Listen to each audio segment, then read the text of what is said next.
Shalom, and welcome back, everybody. I'm Levi Chazan, coming to you from Yeshivat Ryan Yehudi in Yerushalayim. And this, of course, is Parsha Shavua time, boys and girls. So here it is, this week's Parsha Beshalach teaches us about the great escape of the Jewish people after hundreds of years of being slaves. Finally, the day has come, and the Jewish people are finally on the journey. A nation of 2 to 3 million people heading out. Well, of course, things don't go so great because they get to the borderline.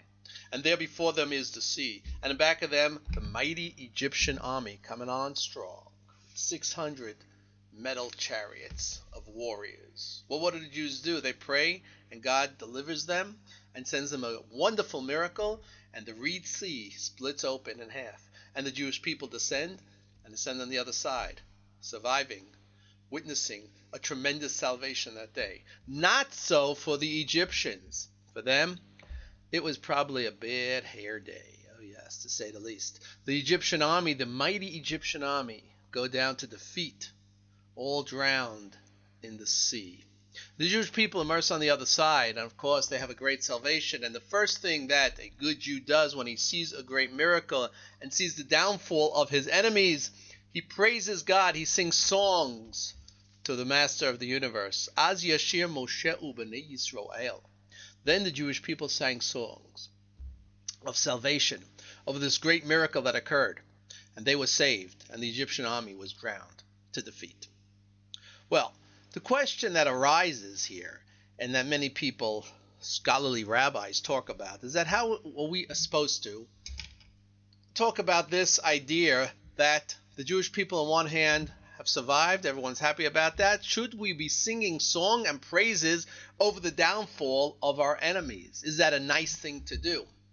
Is that a Jewish thing to do? What is the concept behind over here? In fact, we find in the Talmud that actually when the Jewish people were in the midst of the sea over there and the Egyptians were running after them, the angels, seeing that the salvation was at hand, rose and said to God, we also want to sing songs. And God says, no.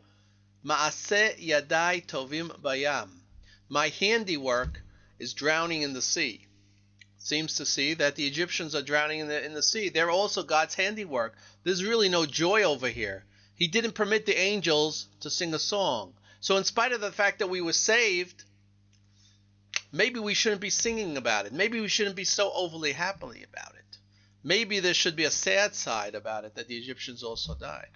But later on in the Gemara, it tells us over there in the Talmud, it relates, Atem, the angels, are not permitted to sing songs, but the Jewish people who actually witnessed this and went through this are obligated to praise Hashem and to sing songs and to say Hallel for this wonderful occasion. We also find, in another example, in the book of the Mishnayot, Perkei Avot, Ethics of the Fathers, where it says, when your enemy falls, don't be happy. Seemingly, we see another example over here, that if you see your enemy over here fall, don't be so excited about that. Don't say, ha ha ha, you my enemy, and I'm happy that you fell. We find in the Gemara an interesting discussion going on about this sentence over here, which took place in the time of Purim, Mordechai and Esther, during that salvation when God saved the Jewish people from the hand of the evil man, Haman. Haman, the evil man. Well, after Haman comes to Achashverosh and says and tells him what he tells him, that he has a plan to hang Mordechai, but before that could actually take place, Achashverosh has a payback due date for Mordechai, and he says, well, you know what? Take him around town. I want you to display him and say, this is what we do when I find favor in somebody. Because Mordechai had done a tremendous favor for the king when he saved his life. So here he is, Mordechai now, as the tables turn in this situation, in this story, in the story of Purim, all of a sudden finds himself being the man, being led around. But before he could actually go on the horse of the king, he first has to shower, he has to shave, and who does this? Not only that, that's right, the evil man, Haman, has to take him, has to shower him, has to bathe him, has to give him a nice haircut before he can put him up on the horse. Now, as he is arriving on top of the horse, it's a huge horse, obviously, and Mordechai wasn't able just to jump on top of the horse. Those of you who know about horses because being the cowboy that I am, actually I know quite a bit about horses. So he just couldn't jump up on top of the horse and just get on the horse and ride around, but he had to be uplifted over there. So he made Haman, the enemy, lay down on the floor or go on all fours, and he would jump up on top of him to use it as a stool in order to get up. Well, while he's going up over there, Mordechai gives him a big kick, and Haman falls down into the mud, into the blood, and into the beer. A horrible scene. So Haman looks up over there now with all the dirty clothes and the mud on top of him and says, "Why'd you do that to me, man? Is that nice? Is that a Jewish thing to do? Doesn't it say in your Torah, B'noi fol oivecha al tismach, when your enemies fall, don't be happy? How come you're happy about this?" Well, Mordechai, of course, turns around and says, yeah, that sentence is talking about Jews. When a Jewish enemy falls, don't be happy about that. But you're not in the tribes. You're not from the brotherhood. You are not part of the Jewish people. So you are the enemy of the Jewish people wanting to destroy us. So there is an obligation to be happy and to be joyful when we see your downfall. In fact, there are many other examples that I could bring out over here, but our time is limited. Just to remember one off the top of my head,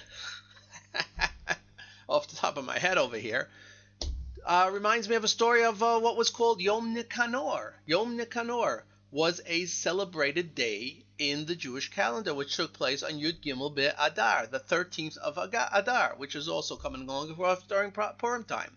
Now, by the way, before we go into the story of Yom Nicanor, I could just remind everybody that we are approaching Purim, and of course, what is Purim all about? Purim, the Jews are getting drunk, are having a great time, and they're celebrating the salvation that they were saved from the hands of Haman, the story we just talked about. And in that story, of course, 75,000 enemies of the Jewish people were killed.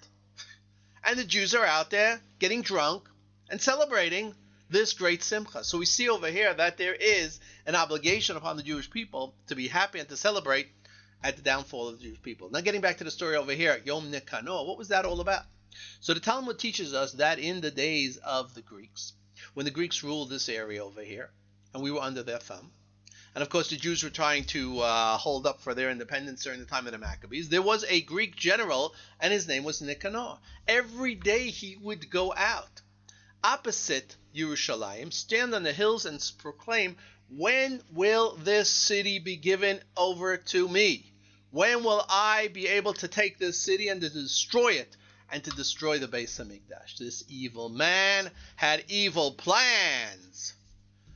And of course, that was not to be, because God in his mercy looked down on his children and led the Maccabees in their revolt. And the tables turned once again. Not only did Nicanor not enter the city to conquer it, but he himself was conquered. Don't you just love these endings? Oh, yes. Nicanor himself was conquered, and the Greeks were defeated. Nicanor was taken by the Jews as prisoners. And what did they do over here? They cut off his hands, and they said, these hands which pointed to Yerushalayim every single day, proclaiming that we are going to enter into Yerushalayim and destroy it, these hands now they pinned on the walls of Yerushalayim to show everybody this is what happens to the Jewish enemy. Now, is that nice? Is that a Jewish thing? Yes, it is. This is the Jewish way, to be happy at the downfall of the enemies of the Jewish people. And in fact, it was such a joyous day that they proclaimed it as a holiday. It was called Yom Nicanor. That's right. The little children who went to kindergarten at the first grade had a vacation that day because it was Yom Nicanor Day. It was the day that Nicanor received his just punishment. So we see from this that the real Jewish concept, boys and girls, is Az Yashir Moshe B'nai Israel, to be happy and to joyful.